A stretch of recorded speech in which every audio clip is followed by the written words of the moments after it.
with Gina Grad. The news with Gina Grad.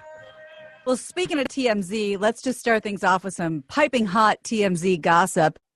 A married NFL player broke quarantine on Easter Sunday to join his brother for a sex orgy. Oh, yeah. This was reported by TMZ. The sort of Hold on. Yes. I will play this game. Definitely not a punter. It's from You know Adam's. who this is? Adam Ray, you know who this is? Uh-oh, Seattle? Former No. Seattle great Earl Thomas. Oh, yeah. Yeah, that's right. Yeah, this is Baltimore that is Ravens. theirs. So based on the police report, his wife caught him in bed with other women. Earl and Nina Thomas argued on Easter. He bolted from the house. She hacked into his Snapchat ID to ID his location, discovered he'd arranged a hookup with random women. She surprised her husband at the nearby Airbnb, held a loaded 9mm Beretta to his head. She also pointed the gun toward the naked women in bed and yelled, "I got something for you all, hoes." Get that drop. Austin, Texas police arrested Nina at 4 a.m. for aggravated assault with a deadly weapon. Wednesday night, learning that TMZ would publish the story, Thomas asked for prayers. On his Instagram. I don't like to, Earl the Pearl Jam Thomas. I don't like to speak well of the black community. You know that. But I will compliment the women of the black community, which is, when you catch your man cheating, you are equally pissed at your man, but also at the hoes he's been banging around with. Right. I feel like in the Anglo community, and especially the Jewish community, they're a little less focused on the hoes and a little more on Shlomos who had been fucking around. Like, if I get caught cheating, Lynette will have little to no interest on who I was fucking. She'll focus all the attention on me and why. Right. See what I'm saying? And I feel that's more true in the white community. In the black community, I feel like they spread it around. I think you're 100% right. The only exception being, I think there's a white trash exception where it's like, get away from my man. It's like that's your man. Yeah. It's all yours. They got a little Tammy Wynette country kind of vibe that would work that way. But in general, yes. And apparently there was like, so I found out about this story late last night because my brother-in-law, Tim, or as the rap community knows him, Dirte, told me around the fire pit that I purchased for my sis and bro-in-law while I've been in town to sit around and get out of the house and maybe lighten up some of the depression that's going on. We're sitting there, and my brother-in-law, by the way, as we're making s'mores with my 2 10-year-old nieces and 5-year-old nephew, brother-in-law has no regard for real.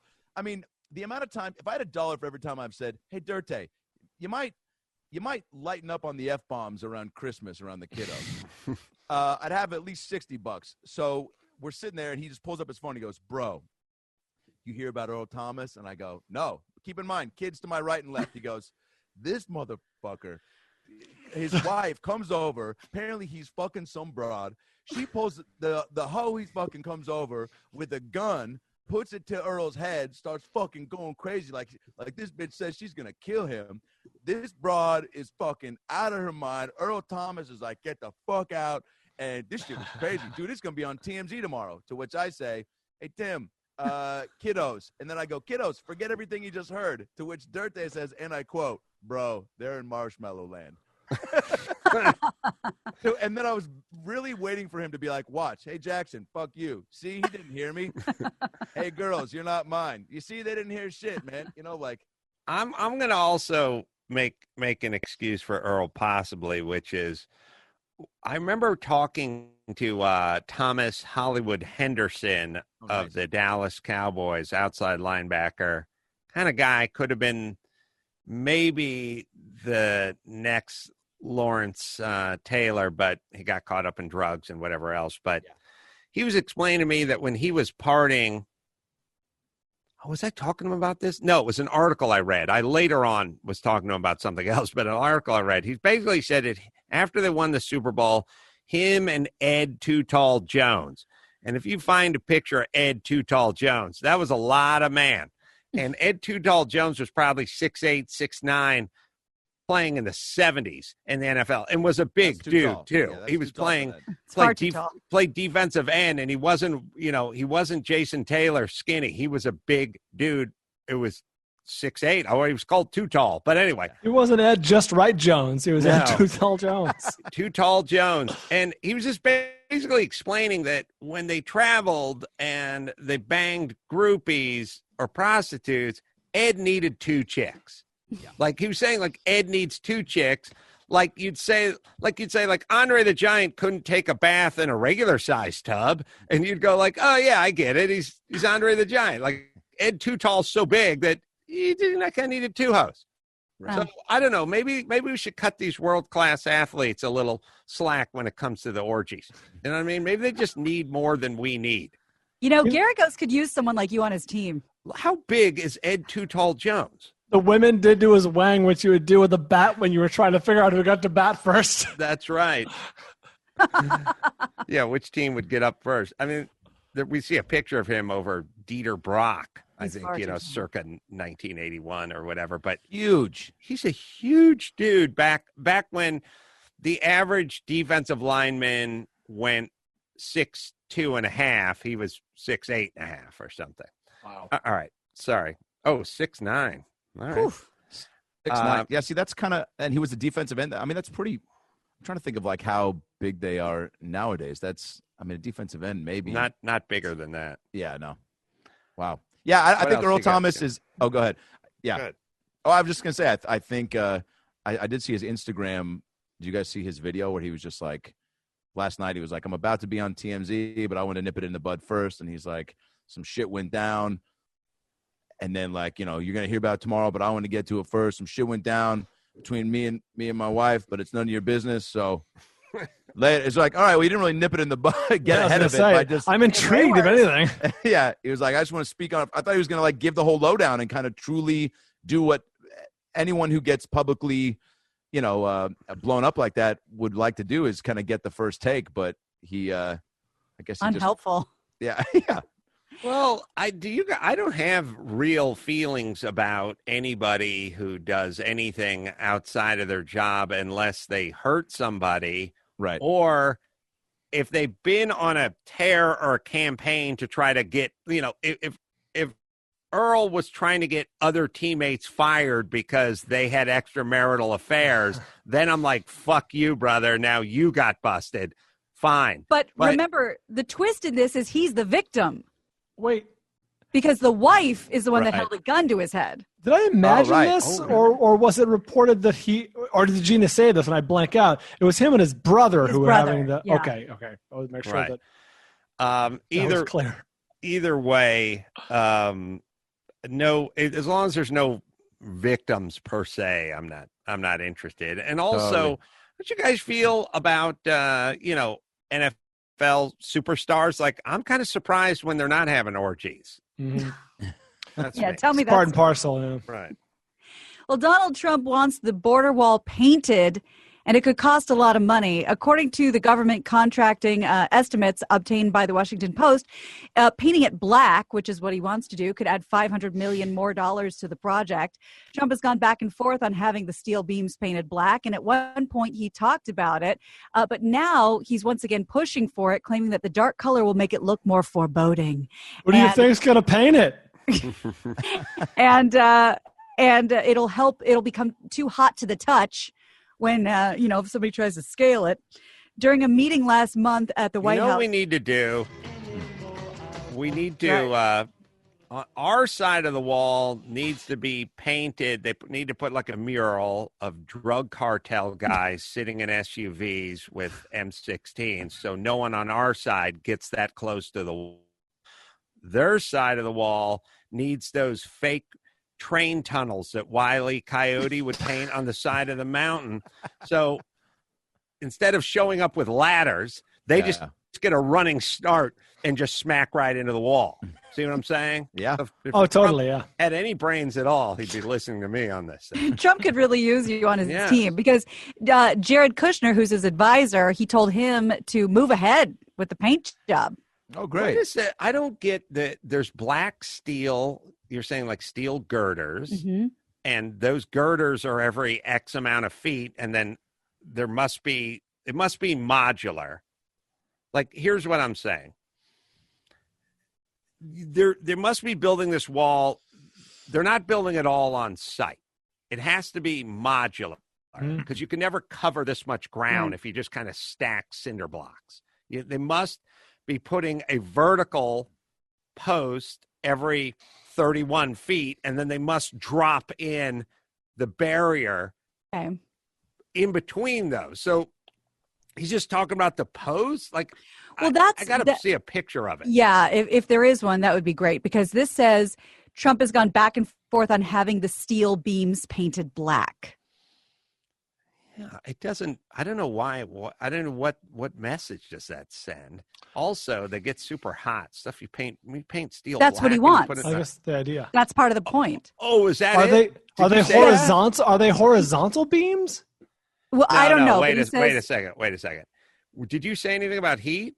Yeah. Yes. Oh. Yeah. It says it to look more forbidding and will help the wall become too hot to touch when temperatures rise in the summer. Oh. Did you say that part? Because my phone got maybe it got cut off. Very possible we froze. Well, yeah, okay, that part makes sense. Then, if you have people shimmy up the post and they're super hot because they're painted black and in the sun and conducting heat, then that would make a difference. Although the people put gloves on or oven mittens and figure it out. By the way, anyone who wants to come to this country wearing 2 oven mittens, you're in. Yep. You can stay at my place. Scones for everyone. Nice. AYO mittens. That's right. So a lot of pirates in the news for very real reasons. According to a new study, pirates, like actual pirates on the open sea, are getting very active lately.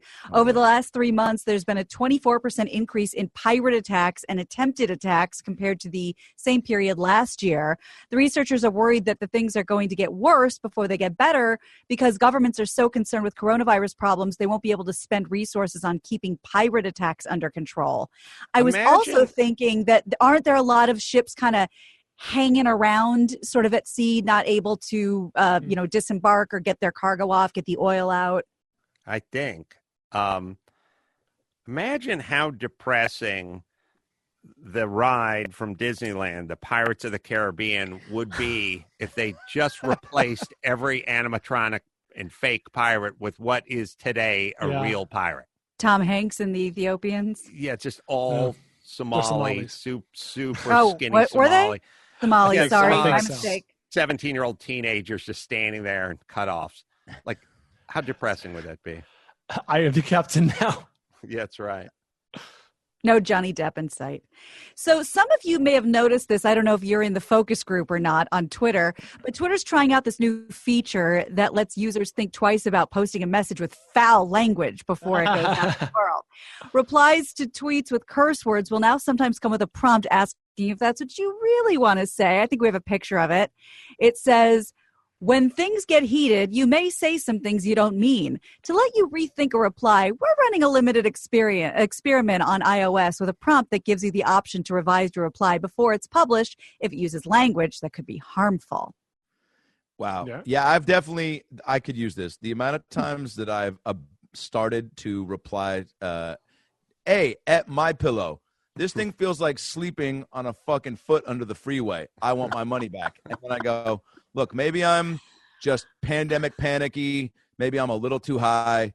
Maybe it's on me. Everything's on the table. Yeah, maybe I'm not sleeping on it the right way. Maybe it's like there's, I got to read the manual. But this sounds like, look, the amount of people that do late night just beef brigades, I think it's probably, shortage. The beef, we got a shortage of beef, not online. I think it's good. Twitter. I think it's good not because it's hurtful or harmful or whatever full. I think you can, in the heat of battle, fire out shit that is a little beneath you, and it lets you kind of govern yourself. That right kind of thing that I have it in the book, and it's something we talked about once or twice. But if you guys could kind of picture when shit goes down, picture it as a fly that lands on your nose, and you have 2 full peach cobbler pies in each hand. And if you go for the fly, you're going to end up just smashing a pie in your own face. Sure. But if you can count to a 5 Mississippi, the fly will fly away, and you won't have to essentially pie yourself. Just to add to that scenario, if you're going for your nose with a pie in your hand, that fly's gone before you even hurt yourself. True. And you get nothing but pie. All right, let's do one more, Gina Grad. You got it. Well, okay. So we have some video for this. Police say a 25-year-old Austin man was charged with attempted assault on a public service worker after a video posted on social media showed a city park ranger getting shoved into the water when he asked people to keep a 6-foot distance for social distancing. Brandon Hicks faces a charge of attempted assault on a public servant, a state jail felony, by the way. And according to an arrest affidavit, the ranger Cassidy Stillwell was talking to the group. They were drinking, they were smoking, and he's just kind of trying to ask them to chill a little bit. And this is what happened. We have a video. Space out here, disperse yourself so you're not engaging in that 6 feet of distance with each other. We'll do in about a few. I got you, man. Got you. So, we can Pushed him into the water. They both go in? They both went in, but the other guy had swim trunks on. Now, the officer who submitted the affidavit said the ranger could have struck his head. He could have really hurt himself. He could have been unconscious. Hicks's lawyer says he's out on $7,500 bond and his next court date's in June. A person found guilty of this could face 6 months to 2 years in jail. You know, if I was the guy who pushed him in, that guy probably pushed him in, and then 2 seconds later realized, oh, he just fucked up big time. He was like running away. And that's why I always have a polo chambered. So if I ever push a guy into a body of water, is uniformed, and I run away and I regret it, I'll yell, polo! And then later on, when we're in court, Oh my God! I can go, I totally misunderstood what was happening. I was yelling. That was a fish out of water situation. Yeah, you're like, the way I grew up, this is how we played the game. Look, everyone plays these games differently. Some people play when it's Uno, you have to show that you have one card before you can accuse someone of only having one. I play Marco Polo. You push the guy in, you run away. I think the guy, by the way, did you see the picture of this guy? He looks like if Broadway did a musical version of Scooby-Doo, this guy would play Shaggy, or a guy, if the story was like them doing a play about the making of Scooby-Doo, this guy would be one of the extras auditioning for the role of Shaggy. Yes. Who has like one line, like he's in there and they're like, all right, so there he is. They go, all right, so you're with Scooby. You guys are about to find the White Claw killer, and you say, Zoik Scoob, good thing we got the Scooby snacks. Okay, and then when do I push the park ranger in the leg? I think it's gonna be a no, dude. I think we're gonna go in a different. Yeah. Adam Ray, do you have this entirely written out as a full musical? Well, Adam doesn't, but look, for the longest time, I've been trying to pitch 6 different musicals, okay? Tony. It's one, the Tony Danza story, how Danza can you get? The second is, kind of a take on 13 going on 30 with Jennifer Garner, but it's 12 going on 56. It's a little more of a, less of a rom-com, more of a, take Die Hard meets Shanghai Noon. The third musical is it's about Judith Light and kind of her struggles with people don't know she had an eating disorder. The fourth musical is just me tap dancing. It's just me on stage tap dancing, and then you got David Hyde Pierce coming out doing something, talking about sorbet, and then the fifth musical is me working at a Gap Kids, and I get promoted. But then I get fired because, well, let's just say it rhymes with sexual harassment. And the sixth musical is, it's a Scooby-Doo rom-com that's only got 2 songs, and it's the same song. And I'll give you the opening line of the song. Please. Well, it's a beautiful day for a snack. And so, look, have I written them all? Have I tried to shop 2 of them? Look, Broadway is everything shut down right now. So what I'll probably do, Brian, to answer your question, is animate them and put them on Grindr. Smart. Because nobody's uploading content to Grindr. Yep. I keep telling my kids, content is king. And Grindr, you want to talk about a quick response. One time I got so drunk, I was coming back from a softball tournament in Queens. I get home, I pop open a couple Corona Premiers, because less carbs, and I get on the bike, and I'm doing a come down or cool down. My cool down involves a lot of cum, and so I'm on the bike, just feeling good, and I get on Grindr, and I'm like, there are no funny videos up here. So I start uploading just old outtakes from Who's the Boss. I got 6 likes and 4 dick pics, and for me, that's a pretty good Wednesday. What were you saying, Brian? Hey, Tony. Yeah. What about Alyssa Milano? She's out there. She's sending all those tweets. She's getting into battles with Rose McGowan. It's really it's really hectic out there for her. I thought she'd just sort of slide out of the sitcom world and into motherhood and maybe come out with a line of children's clothing or organic food or something like that for toddlers. But no, she's a warrior. Oh, we used to all the time, while we were in between takes, would talk about our post sitcom ideas and business endeavors. And look, she had all the makings of an entrepreneur. I remember one day she was like, "What about a smoothie that you drink without a straw?" And I had walked away before she finished the sentence, but there was, she the amount of tweet beef that she's getting into, or But hey, if I was on Charm too, I probably would have some pent up rage or just bubbling, Look, I've always said, what's the male equivalent of a period? I don't know. Well, yeah, and again, I was hoping, Bri, this is where, get kicked in the nuts. I don't know. You tell me. Yeah, no, that's well, it's not. It's kind of a rhetorical question, but you can find out. You can find out in the Scooby-Doo musical. It's kind of actually what happens at the end, where Fred and Wilma end up having a baby, right? And the baby comes out a little not deformed, but just like, look, if your nose is kind of where your chin should be, your parents are probably driving you to school. Let's just say that. The bus driver is going to have a hard time letting you sit by yourself. So hold on. I have a Scooby-Doo related question. Sure. Fred was the guy, but was it Wilma or Vilma? Velma. Velma, because Wilma was Flintstones. Yeah. Oh, Wilma was Flintstones. Yeah, it was Velma. Oh, yeah. Yeah. I get my Milfy cartoons mixed up. I know. I thought I was having a stroke, but it's like Fred and Wilma sounds right, except for I know that's the Flintstones. No, Wilma, yeah, you're right. Wilma was Fred's wife or Barney? By the way, Betty was Barney's wife. Betty was Barney. I have a conspiracy. By the way, they were swapping. Like, let's just talk about that.